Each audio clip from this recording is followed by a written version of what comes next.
saya Fatia Rizka Pratama dari 12 PIE, NIM 234110101194.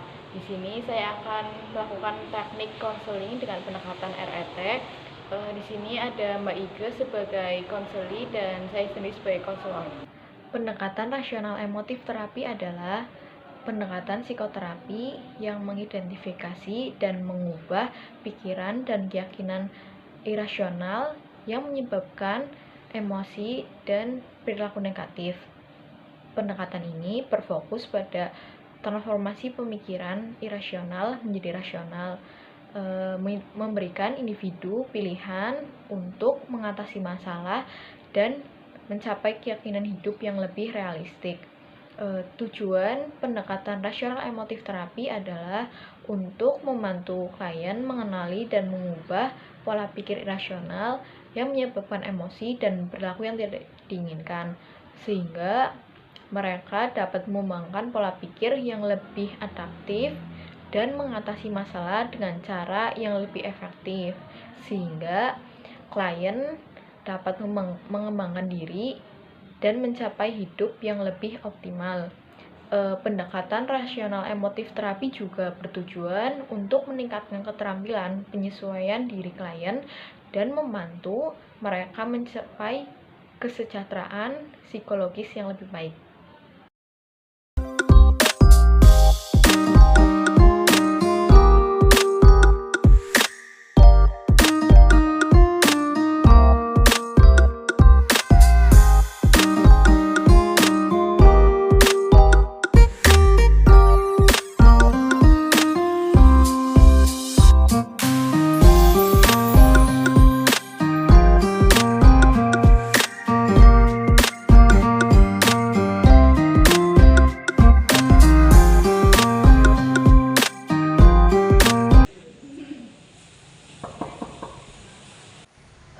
Iya, silakan masuk.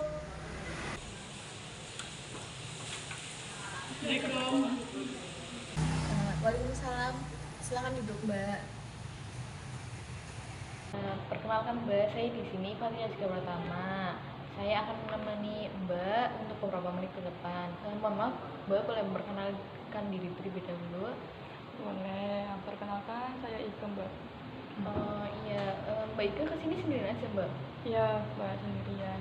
Oh, dari rumah ke sini perjalanannya jauh? Lumayan, Mbak. Oh, tadi gimana Mbak perjalanannya? Lancar atau macet ya, Mbak? Alhamdulillah, Bu, lancar. Oh, alhamdulillah. Sekarang tinggalnya di mana, Mbak? Di pondok, Mbak. Oh, di pondok.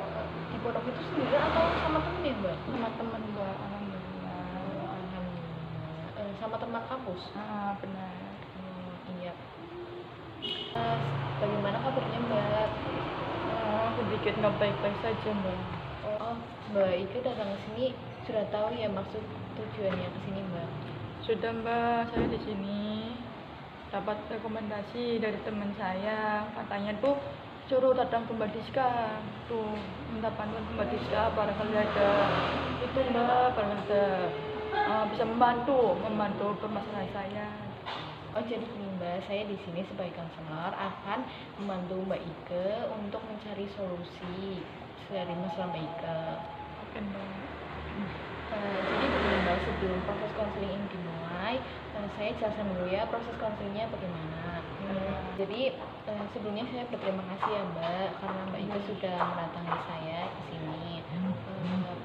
Jadi saya sebagai konselor akan membantu Mbak Ike mencari solusi dari masalah Mbak Ike. Nah, di sini saya memakai azas kerahasiaan dan kesukarelaan. Jadi Mbak Ike itu tidak usah khawatir akan masalah Mbak Ike akan tersebar atau gimana. Jadi tenang saja. Jadi ceritanya Mbak Ike boleh bercerita dengan nyaman dan leluasa pada saya. Ya, Mbak. Terus biasanya waktu yang saya berikan itu minimal 45 menit sampai 30 menit. Jadi Mbak Ike bisa bercerita selama 45 menit sampai 30 menit. Oke, Mbak. Tapi mohon maaf, Mbak, boleh bertanya nggak ya, Mbak? Iya, silakan Mbak. Bagaimana kalau misalnya sesi konseling kali ini bisa ada tambahan waktu? Kalau itu mohon maaf ya Mbak, biasanya kalau melebihi dari waktu yang ditentukan itu jadi lebih kurang efektif ya Mbak. Nanti biasanya kita jadwalkan ulang pertemuan selanjutnya bagaimana dilihat dari masalahnya dan progresnya. Jadi nanti kita jadwalkan ulang lagi kok Mbak, tenang saja. Oke Mbak, berarti kalau misalnya dijadwalkan ulang, berarti kan ada biaya nih Mbak. Itu kira-kira biayanya berapa ya per sesi atau per kali pertemuannya gitu?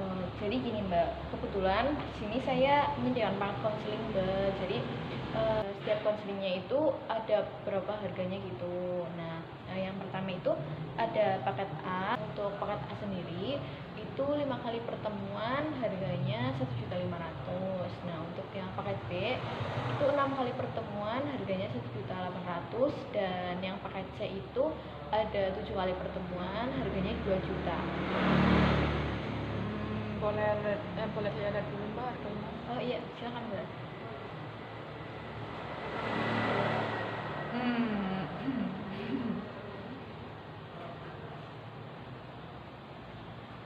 Ini Mbak.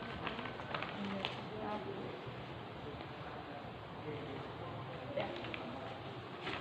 Saya ambil paket A dulu aja Mbak. Iya, berarti boleh kok Mbak, berarti Mbak 5 kali pertemuan ya Mbak. Iya. Mbak Iga sendiri bagaimana kabarnya Mbak? Mbak jadi gelisah Mbak. Oh, itu gelisah yang bagaimana ya Mbak? Guru saya tuh kayak gini loh Mbak, jadi ini saya kan seorang mahasiswa ya kan, tapi itu saya juga kurang merasa percaya diri gitu Mbak. Di depan orang banyak, apalagi pas presentasi itu saya tidak percaya diri, kurang. Oh, lalu bagaimana Mbak?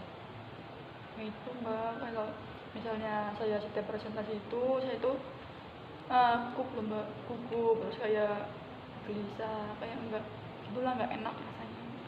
Oh, selanjutnya apa yang Mbak Ike lakukan saat Mbak Ike merasa gugup dan gelisah?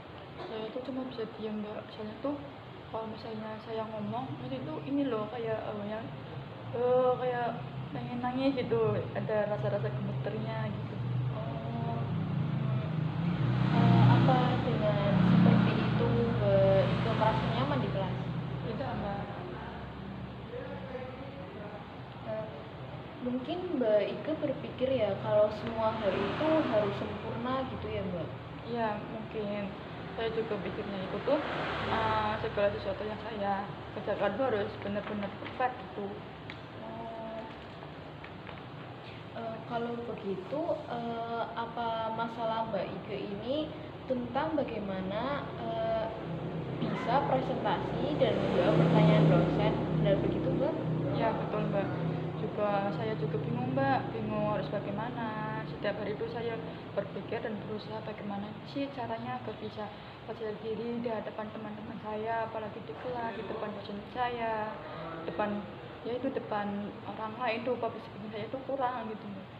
Oh, ya bagus ya Mbak Putri sudah menyadari apa masalah Mbak Putri, bagaimana rasanya Mbak Putri tidak bisa presentasi di depan teman dan tidak bisa menjawab pertanyaan dosen.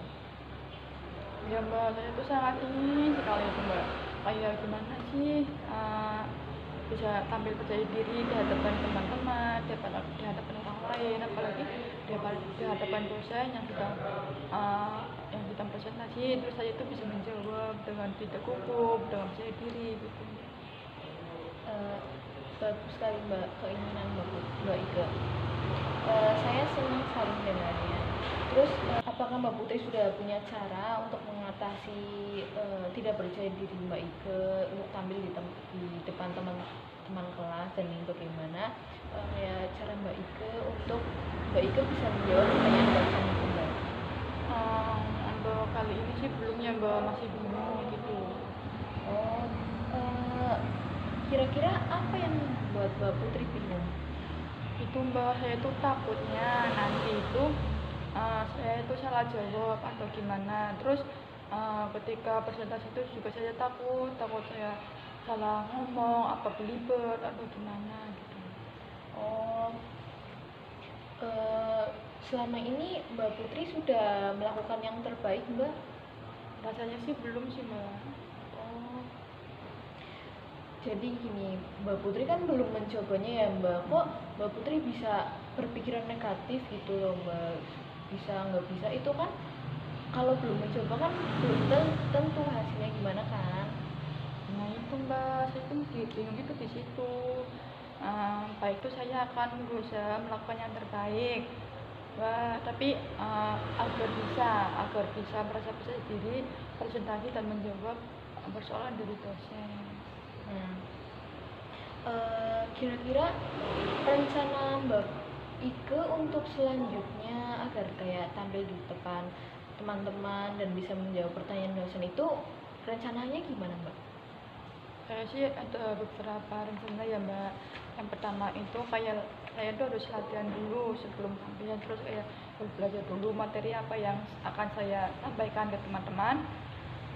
Terus yang kedua itu saya harus berpenampilan rapi agar dilihat oleh orang lain tuh wah tuh gitu nggak itu kan nggak menyeleneh gitu. Terus yang ketiga itu saya itu harus berdoa dulu Mbak sebelum presentasi.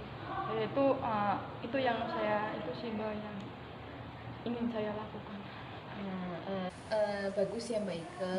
Mbak Ike sudah tahu apa yang harus Mbak lakukan selanjutnya. Sebelum konsultasi ini saya tutup, bagaimana perasaan Mbak setelah berdiskusi bersama saya dan apa kesimpulan Mbak Ike tentang konsultasi pada hari ini? Alhamdulillah sih ya Mbak, saya itu ada rasa sedikit leganya dan lebih tenang setelah melakukan konseling bersama Mbak. Kecemasan dan ketakutan yang saya alami ini sedikit berkurang, terus juga menurun juga, dan juga saya itu tahu bagaimana langkah-langkah yang akan saya hadapi selanjutnya. Setelah melakukan konseling selama 45 menit, jadi kesimpulannya adalah Mbak Ike akan berlatih dan mempelajari materi yang akan Mbak Ike presentasikan terlebih dahulu. Nah, yang kedua, Mbak Ike akan berpenampilan rapi agar Mbak Ike merasa percaya diri. Terus yang ketiga, Mbak Ike bisa berdoa dulu sebelum presentasi. Nah, kira-kira Mbak Ike yakin nggak bisa melakukan itu? Insya Allah Mbak, saya yakin. Ya. Kira-kira Mbak Ike masih ada yang ditanyakan nggak ya? Tidak Mbak, sudah cukup. Nah, kalau seperti itu kita cukupkan saja diskusi kita pada hari ini. Nanti saya akan jadwalkan lagi pertemuan selanjutnya dan kita akan lihat bagaimana hasil dan progresnya bagaimana dari pertemuan pertama kita kali ini. Saya juga mengucapkan terima kasih kepada Mbak Ike karena sudah datang ke sini. Ya Mbak, sama-sama. Ya terima kasih ya Mbak. Ya sama-sama Mbak. Hati-hati di jalan. Ya Mbak. Itulah praktek teknik konseling yang saya lakukan dengan pendekatan RET. Semoga bisa bermanfaat. Wassalamualaikum warahmatullahi wabarakatuh.